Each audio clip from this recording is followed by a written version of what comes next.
Is Donald Trump a fascist dictator holding a military parade on his birthday? Or is this something else? In this video, I'm going to give you my opinion. So if you're not interested in my opinion, you can X out and move on to the next video.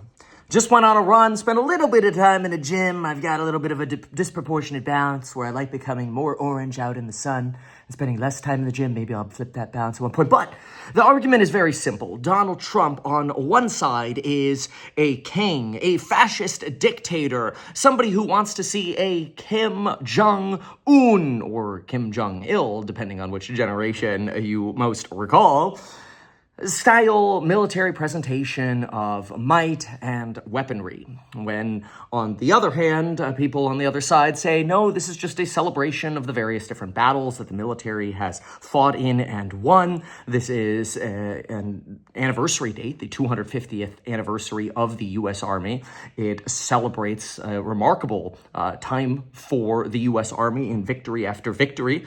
Although, obviously, not every battle. Vietnam was a little poopy-doopy, okay? And maybe we had some problems in Afghanistan and Iraq as well. You know, we didn't end up finding those nukes.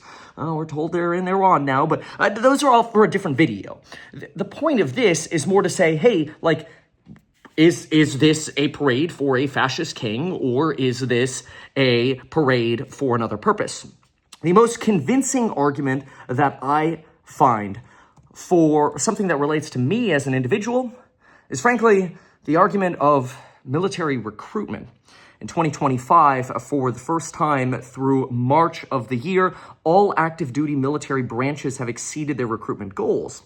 Some attribute this to Donald Trump's election victory and a thought that the military might actually be able to act with a bit more power than they were able to under the Biden administration. However, to balance this, other people actually credit the Biden administration for limiting, removing obstacles such as COVID-19 restrictions that were related to in-person recruiting. A lot of competition in the private sector industry, which, in 2022, 2023, the job market was much more plentiful with higher paying jobs. Now we're in an environment where there's significantly fewer higher paying jobs. That could be a contributor as well. But it's worth knowing that the Associated Press reports that the U.S. military spent more than $6 billion over the past 3 years to recruit and retain service members. Now, what I think is really interesting on this note, in addition to some of the Biden topics, such as larger enlistment bonuses, preparatory courses, and updated recruiting strategies, that's what some people give Biden a benefit for. Other people say, no, it's Trump's the reason why there's more recruitment. Other people say it's more economical. It's because there's a limited availability of jobs, so you may as well enlist, get some more education, and then after you get more education, maybe the jobs market will be better. It's actually not a terrible argument, especially since you can actually learn like serious skills in the military, especially trades in the military that you can learn as well, which could be very useful, especially in this day and age of artificial intelligence.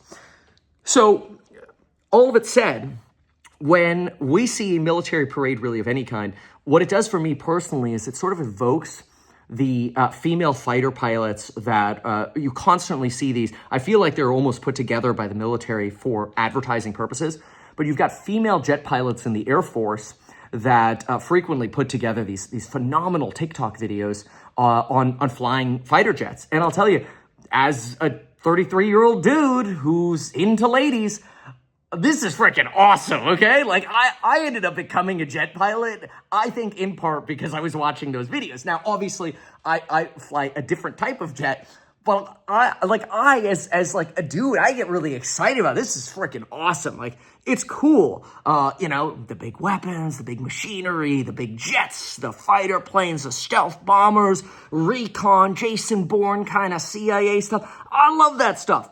And hey, if we're going to spend, $50 to $100 million on a parade, it actually might end up being pretty damn cheap recruitment for people who are like, jobs market is kind of crap right now.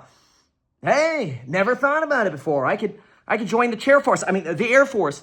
No disrespect for the Air Force. Okay, I'm pilot too. I love it. Okay, I gained so much weight, I feel like, when I became a pilot because I wasn't actually moving, in fairness, okay?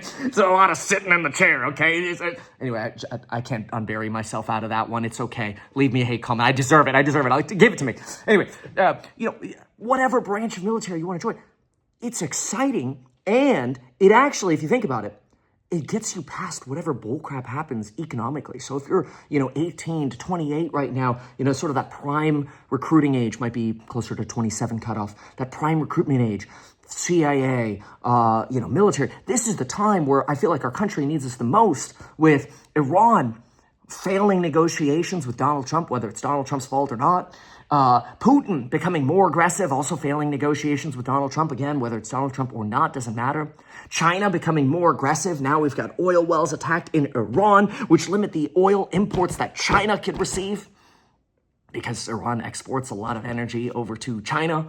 And obviously we're in a trade war with China, with fears that China might end up invading Taiwan one day.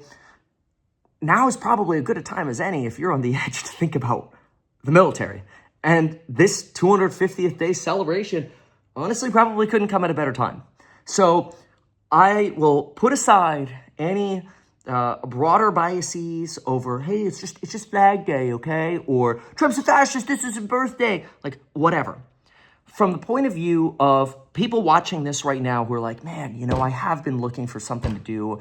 I didn't go to college, or I did go to college, but I can't get a job. There's so many great skills you can learn in the military. And frankly, I think this military parade could be a catalyst for additional military recruitment. 2025 already the first year that we have met our military recruitment goals in all branches of the military, something we haven't seen since before COVID. Military enlistment has already been declining, for the last 50 years, probably because we frankly have a smaller need for a standing army, but who knows these days? Anyway, massive respect to all the veterans out there, fellow pilots, I love you. And yeah, I think I'm sold on this one. I'm okay with it as a recruiting event.